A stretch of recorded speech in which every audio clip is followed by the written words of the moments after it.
nouvelle partie, nous allons développer un jeu.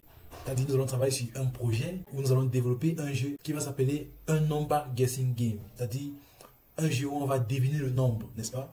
On va se baser sur toutes les théories que nous avons déjà appris. Nous avons appris les types de variables, nous avons appris les opérateurs de comparaison, nous avons appris les conditions, n'est-ce pas? Nous avons appris les conditions, nous avons appris les boucles, nous avons appris les fonctions. Et nous avons même déjà créé notre propre calculatrice. Maintenant, dans cette vidéo, nous allons développer un jeu où on va deviner le nombre. Donc, si vous ne me connaissez pas déjà, moi c'est Christian Dogmo et je suis jeune ingénieur en formation en 4e année dans une des 4 écoles de Polytech au Cameroun. Et je suis intéressé par les domaines tels que le software engineering, le machine learning et le DevOps. Donc, si tu veux recevoir des vidéos concernant ces domaines, je t'invite déjà à t'abonner et aussi à activer la cloche de notification pour ne manquer aucune de mes vidéos. Donc, nous allons commencer rapidement. Donc, je vais déjà créer un fichier appelé, je vais appeler ça game, n'est-ce pas? Game.py, comme ceci. Déjà, je vais développer ce jeu en utilisant les fonctions, vous voyez. Pour la structure du projet, je veux une fonction. Il faut toujours savoir structurer le code pour ne pas avoir les ambiguïtés lorsqu'on va développer. Donc, je vais m'avoir une fonction pour dire welcome, n'est-ce pas?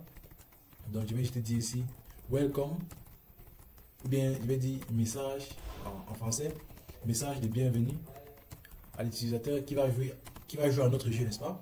Ensuite, qu'est-ce qu'on peut avoir? On peut avoir ensuite on peut récupérer la réponse, le nombre que l'utilisateur a entré, n'est-ce pas? Donc on va récupérer la réponse par l'utilisateur, comme ceci. Ensuite, qu'est-ce qu'on va faire? Ensuite, on va vérifier, n'est-ce pas? On va vérifier si ce que l'utilisateur a entré comme nombre est le nombre recherché, n'est-ce pas? Donc, on va vérifier le nombre. Ensuite, qu'est-ce qu'on va faire? Lorsqu'on va vérifier le nombre, on va se rassurer que le nombre il est correct, ou bien s'il n'est pas correct, on va dire trop bas, n'est-ce pas? Ou bien trop haut.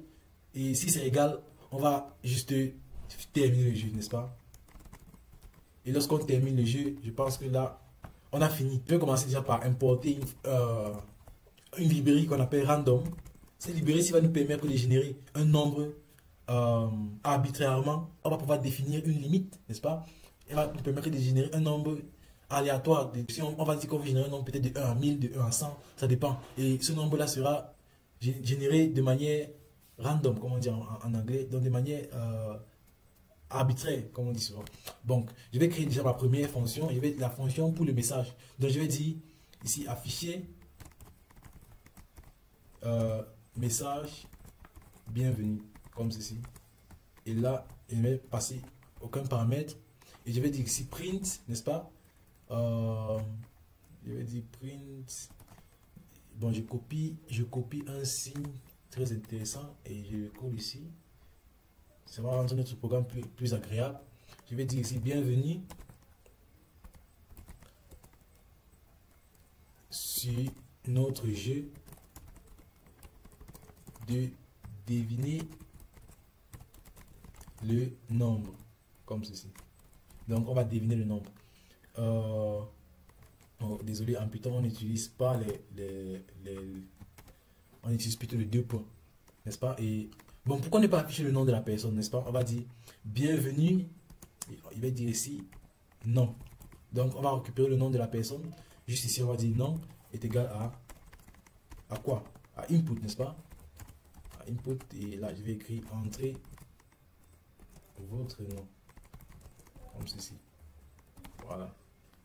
On va entrer le nom et ensuite on va dire, on peut encore faire un autre print et on va dire je pense que le nombre va entre 1, n'est-ce pas? Bon, j'écris 1, je vais écrire 1 et peut-être 500, n'est-ce pas? Ok, et je vais dire peux-tu le deviner? Peux-tu le deviner? Ça, c'est la première fonction. Ensuite, donc, cette première fonction-ci, non, le message de bienvenue, c'est déjà bon. On peut même déjà la tester. Hein. On va aller ici, on va faire un def. Non, pas un def, on va juste dire afficher, n'est-ce pas? Afficher message. Et là, si on l'exécute, je vais dire ici Python. Python Python game, n'est-ce pas? On dit entrez votre nom, moi, mon nom c'est Golden Brain. Et là, on va dire bienvenue sur notre Golden Brain devenir le nombre. Ok, j'ai mal écrit. À ce niveau-ci, je vais pousser, je vais juste copier ça ici. Je vais dire bienvenue sur notre jeu. J'ai oublié de mettre jeu de deviner le nombre. Et là, je vais mettre une virgule et mettre ceci ici. Donc, on va encore exécuter. On va dire Golden Brain. Et là, on va dire bienvenue sur notre jeu de deviner le nombre. Golden Brain. Bon, pour monter un peu plus de style, je vais juste ajouter les étoiles à ce niveau-ci pour qu'on puisse, on puisse voir et effectivement voir le nom, n'est-ce pas? Donc, je vais ajouter Golden Brain Tech. Là, on va dire bienvenue sur notre jeu de nombre. Deviner le nombre. Golden Brain Tech. On va ensuite maintenant passer à notre deuxième fonction et on va juste l'appeler réponse utilisateur comme ceci, n'est-ce pas? On ne va rien passer en paramètres et on va utiliser un while, n'est-ce pas? Ici, quoi tu trouves? On veut s'assurer ici que l'utilisateur entre un nombre, n'est-ce pas? Si l'utilisateur n'entre pas de nombre, on va lui demander d'entrer un nombre. Donc, je vais juste utiliser un try ici. Bon, c'est ça, c'est un concept un peu avancé. Donc, je vais écrire nombre ici comme variable pour pouvoir récupérer. Et tout nombre qui entre, on va d'abord le convertir en un integer.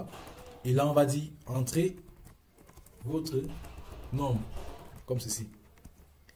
N'est-ce pas? Et on va return le nombre qui a été entré. Dans le cas où il n'entre pas de nombre, c'est là où on va passer au except. On va dire value error, n'est-ce pas? Et là, on va dire print, n'est-ce pas? Et on va dire print. Il y a aussi un signe que j'aimerais bien copier là pour rendre notre programme un peu plus intéressant, n'est-ce pas? On va dire entrer un nombre valide comme ceci. Voilà. Donc, on va aussi tester cette fonction pour s'assurer qu'elle marche super bien. Donc, je vais juste commenter celle-ci et là, je vais venir là dire réponse utilisateur. Donc, on va l'exécuter. On va dire entrer notre nombre. Bon, je vais entrer ça en chiffre, en lettres, n'est-ce pas? Juste pour qu'on puisse tester. On me dit entre un nombre valide. Je vais entrer 2 en lettres. On me dit entre un nombre valide. Vous voyez? Là, on va s'assurer de prendre un nombre. Si par exemple, j'entre même des caractères un peu spéciaux, puis je vais mettre virgule ici. On va me dire entre un nombre valide. C'est juste parce que je entre un nombre vraiment valide. Là, on va me dire. Là, le programme a compris que bon, là, j'ai entré un nombre valide et la boucle va s'arrêter. Pourquoi? Parce que j'ai entré un nombre valide. Donc, on va maintenant passer à notre prochaine fonction. Alors, je vais juste nettoyer un peu le terminal. La prochaine fonction, il va falloir vérifier le nombre, n'est-ce pas? Il va falloir qu'on vérifie le nombre. Donc, on va écrire une nouvelle fonction juste ici. On va dire def vérification du nombre. On va vérifier le nombre. Et là, on va prendre deux choses en paramètre. On va prendre le nombre que l'utilisateur a entré. Et on va prendre le nombre secret, comme ceci, n'est-ce pas? On va prendre le nombre que l'utilisateur a entré et le nombre secret. Donc, on va utiliser maintenant, ici, on va utiliser les conditions. On va dire if, n'est-ce pas? Nombre est inférieur à nombre secret. Oh, désolé. Nombre secret. Qu'est-ce qu'on va faire? On va dire print, le nombre est trop bas. N'est-ce pas? Essayez encore. Donc, il y a un signe que je vais copier là, juste pour rendre notre programme plus attirant. On va dire nombre trop bas. N'est-ce pas? Trop bas. Essayez encore comme ceci. N'est-ce pas? Et là, on va dire return false. On va return false. Pourquoi? Parce que c'est faux, n'est-ce pas? Les deux nombres ne sont pas égaux. Nous, on veut que lorsque les deux nombres sont égaux, on renvoie true. Et là, on va maintenant faire encore un autre if. Donc, on va utiliser un elif puisqu'on se base sur ce qui est en haut. On va faire if, elif, nombre est plus grand que nombre secret. On va faire l'inverse, n'est-ce pas? Donc, laissez-moi copier le signe ici. Et là, je vais faire maintenant le print. Et on va dire que votre nombre est trop élevé ou bien trop haut, n'est-ce pas? Donc, je vais copier ça. On va dire nombre trop haut, n'est-ce pas? Et essayer encore. Et là, on va encore return un false. Parce que c'est pas ça qu'on veut. On veut que lorsque les deux numéros sont égaux, là, on va display, on va return true. Et là, on va juste dire else. Si c'est pas grand, si c'est trop bas, si c'est pas trop bas et c'est pas trop haut, qu'est-ce qu'on fait? C'est que c'est égal, n'est-ce pas? Si c'est pas trop grand et c'est pas trop petit, c'est que c'est égal. Donc on va juste dire ici print. Donc je vais copier le OURA ici pour dire à l'utilisateur qu'il a effectivement trouvé le nombre. Donc je vais dire félicitations comme ceci. Vous avez réussi à trouver le nombre comme ceci. Et là, je vais return true. N'est-ce pas? Je vais return true. Ok? Donc, je vais tester cette fonction-ci. Je vais tester cette fonction. Pour la tester, je vais dire vérification du nombre. Et là, je vais passer 5, bon, 4 et 8 par exemple. Donc, on va exécuter ça. Et on va, vous voyez, on me dit nombre trop bas, essayez encore. Nombre trop bas, essayez encore. Si je entre 16 et 8, on va me dire trop haut, n'est-ce pas? Oh, j'ai entré 16 et 8 et on m'a dit, ah ok, là, j'ai raté le signe. Ça devait être nombre plus grand que nombre secret, n'est-ce pas? Ok. Il faut toujours tester votre code. On peut faire des petites erreurs lorsque nous sommes en train d'écrire. Donc, on va dire nombre trop haut, n'est-ce pas? Maintenant, on va essayer d'entrer 8 à ce niveau-ci. Félicitations, vous avez réussi à trouver le nombre. Ça veut dire que notre fonction marche super bien. Ensuite, on va écrire une fonction qui sera notre jeu, n'est-ce pas? On va écrire ici jeu. Et il ne prend rien en paramètres. Et là, c'est ici qu'on va, on va définir notre nombre secret. Donc, je vais écrire nombre secret est égal à random. Donc là, j'utilise la fonction, le package, la librairie Python que j'ai importé à ce niveau-ci. Donc, je vais dire random.randint. Donc, pour dire random integer, donc un integer, c'est-à-dire un nombre arbitraire, n'importe quel nombre qui va de 1 à 500. Je pense que c'est 500 qu'on a écrit ici en haut. Oui, c'est 500. Donc, on va respecter ces limites-ci. On va aller de 1 à 500. Et on va aussi garder en tête, le programme va aussi garder le nombre d'essais, n'est-ce pas? On va écrire ici essai pour un utilisateur. Au départ, le nombre d'essais est égal à 0. Donc, on a essai à ce niveau-ci, on a essai. Et notre troisième variable ici, ça sera la variable qui va stocker le numéro, bien le nombre que notre utilisateur a entré, n'est-ce pas? On va appeler cette variable, bon, je vais l'appeler nombre utilisateur. Nombre entrée, c'est plus explicite, n'est-ce pas? On va dire ici nombre entrée, donc est égal à none pour un début, parce qu'on ne sait pas encore exactement ce que l'utilisateur a entré. Maintenant ici, je vais dire why not vérification du nombre. Je vais entrer ici le nombre entré, n'est-ce pas? Le nombre entré comme premier paramètre. Et le deuxième paramètre sera le nombre secret, n'est-ce pas? Pourquoi est-ce que je fais ceci? Lorsque vous regardez cette ligne ici, vous voyez que ici, on a vérification du nombre. Et à chaque fois, la fonction vérification du nombre va nous envoyer quelque chose. Elle va nous envoyer soit un false, soit un true. Et lorsqu'elle va nous envoyer false, et ici, on va faire un while not false, n'est-ce pas? Not false. Et lorsqu'on a not false, nous savons très bien que not false va nous retourner un true. Donc, on aura while true, n'est-ce pas? Et lorsque le while est vrai, donc lorsque ça devient vrai, la fonction s'arrête. Donc, si notre vérification du nombre renvoie true, on aura une félicitation, vous avez réussi à trouver le nombre et le while va s'arrêter. Par contre, si on n'a pas de vérification, en fait, si ça retourne un false, cette fonction vérification du nombre sera encore exécutée, n'est-ce pas? Donc, je vais écrire ici nombre entrée est égal à, le nom de cette fonction, c'est réponse utilisateur, n'est-ce pas? Réponse utilisateur comme ceci. Il ne prend rien en paramètre. Ensuite, qu'est-ce qu'on aura ici? On aura le nombre d'essais.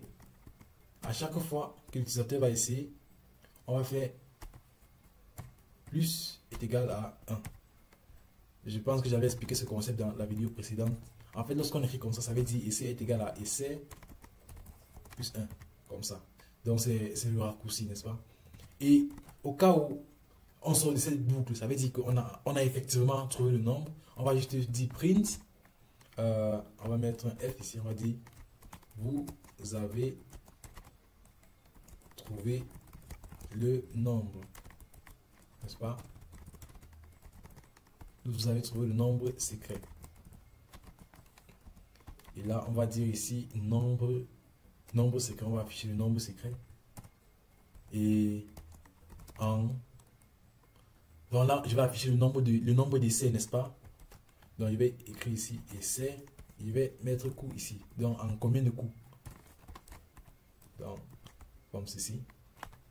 Et là, je vais juste ajouter un petit emoji pour rendre notre programme un peu plus, pour donner vie au programme, n'est-ce pas? Et là, à ce niveau-ci, je vais définir ma fonction main, n'est-ce pas? Donc, je vais dire ici, bon, je peux juste, bon, je vais juste dire name comme ça est égal à main. On verra ce concept-ci là dans des cours un peu plus avancés. Donc, je ne vais pas vous l'expliquer ça tout de suite. Donc, mais sachez que le Python va automatiquement comprendre que c'est ce programme-ci que je dois exécuter, n'est-ce pas? C'est ce programme-ci que je dois exécuter. Bon, ça, je vois qu'on a une erreur là. On a une erreur. Ah, c'est putain if, c'est pas def, c'est if comme ceci. Donc, if name ici, quoi, name, on va dire print. Ah, on va plutôt appeler la fonction. Je voulais print welcome. On a écrit une fonction pour ça, afficher message, bienvenue, n'est-ce pas? Donc, c'est ici qu'on va vouloir afficher, on va vouloir appeler toutes ces fonctions. Donc, je vais juste nettoyer ça et venir ici. Je vais dire afficher message de bienvenue. Ça, c'est la première fonction. Ensuite, la deuxième fonction, ça sera jeu. Pourquoi? Parce que ici, on utilise déjà vérification du nombre et réponse utilisateur. Comme vous pouvez le constater. Donc, ici, là, on va juste dire jeu. N'est-ce pas? Et ici, on pourra juste dire ici, merci d'avoir joué à notre jeu. Comme ceci. Au revoir. Et là, je vais encore copier un emoji pour rendre notre jeu encore plus attirant. N'est-ce pas? On va dire au revoir. Et là, notre jeu est prêt à être consommé. Bon, je vais nettoyer le terminal pour qu'on puisse jouer.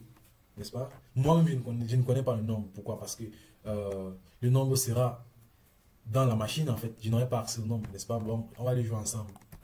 Donc, je vais exécuter le programme. On va dire entrer votre nom. Bon, moi, c'est Golden Brain. N'est-ce pas? Moi, c'est Golden Brain. Oh, j'ai une erreur. On dit ici, not supported between non-type and int. Ça, c'est la ligne 22. Donc, à la ligne 22, on a nombre secret ici. Et on a nombre ici. Ok. Il y a une erreur entre nombre. Il y a confusion entre nombre ici et nombre ici, n'est-ce pas? Il y a une confusion. Donc, ce que je vais faire, c'est que je vais juste changer le nombre. Je vais juste mettre nim pour dire numéro. N'est-ce pas? Je vais juste mettre nim pour dire numéro. À ce niveau-ci, je vais dire nim pour dire numéro. Comme ceci.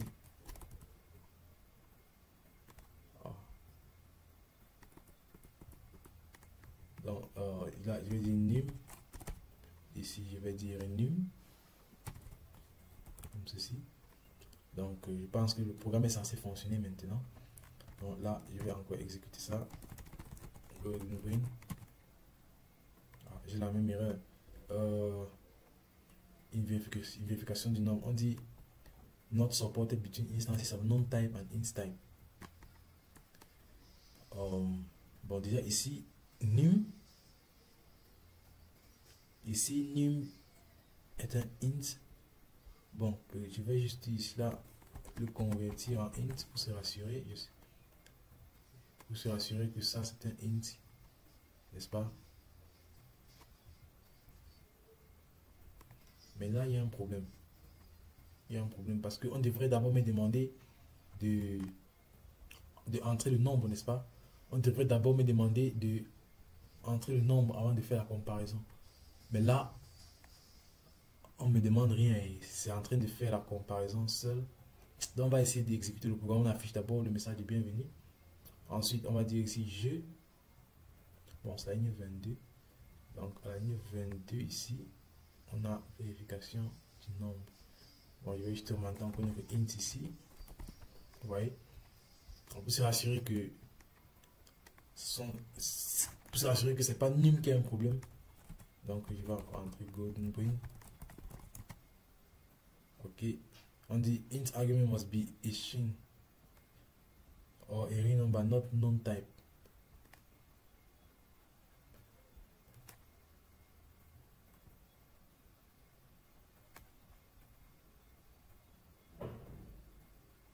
Ah, ok, voici où il y a le problème. Lorsque je dis ici nombre entré est égal à non, n'est-ce pas? Voici où il y a le problème. Bon, c'est pas grave, je vais juste copier ça et je vais le mettre à ce niveau-ci, au mieux à la place, à cette place-ci. Là, tous nos problèmes sont résolus. Parce qu'en fait, j'essayais de faire un truc comme ça. Avec le non, avec le int que j'ai mis ici, j'essayais de faire un truc comme ça. Je faisais un int et là, je faisais non, comme ceci. Et c'est normal que ça, le code ne marchait pas. Donc, on va encore essayer ça. Moi, je vais nettoyer. Et là, je vais dire golden. Oui. On me dit bienvenue sur notre jeu de deviner le nombre golden brain. Je pense le nombre est entre 1 et 500. Ok, peux-tu le deviner? Bon, d'accord, je vais essayer. Bon, est-ce que le nombre c'est 250? On dit non, trop bas. C'est trop bas, ça veut dire que je peux monter à 300, n'est-ce pas? On dit non, c'est encore trop bas, je vais aller à 500. On me dit c'est trop haut. Ok, c'est trop haut. Donc je vais aller à 450. On me dit trop haut, n'est-ce pas? Donc je vais aller à 425. On me dit c'est trop haut. Trop haut, 364. Ok les gars, la réponse était 364. Donc j'ai réussi à trouver ce nombre à 24 coups. Et ça prouve que notre programme marche bien. Et on m'a dit merci d'avoir joué à notre jeu et au revoir. Donc je vous invite à vraiment essayer de coder ce petit jeu. Ça vous permettre de comprendre tellement de choses, de comprendre les fonctions, de comprendre les types de variables, de comprendre les conditions, de comprendre les boucles en fait. Tout ce dont nous avons déjà eu à traiter dans cette série. Donc je vous invite encore à partager avec vos camarades et aussi de liker, commenter et n'oubliez pas d'activer la cloche de notification pour ne manquer aucune de mes vidéos. Donc voyons-nous dans la prochaine partie. Nous allons aller dans les concepts un peu plus avancés du Python, tels que les listes, les dictionnaires. Et on va travailler avec les fichiers, pourquoi pas, et on va faire beaucoup d'autres choses. Donc merci d'avoir suivi cette vidéo jusqu'à la fin. Je vous invite dans notre prochaine partie. Ciao.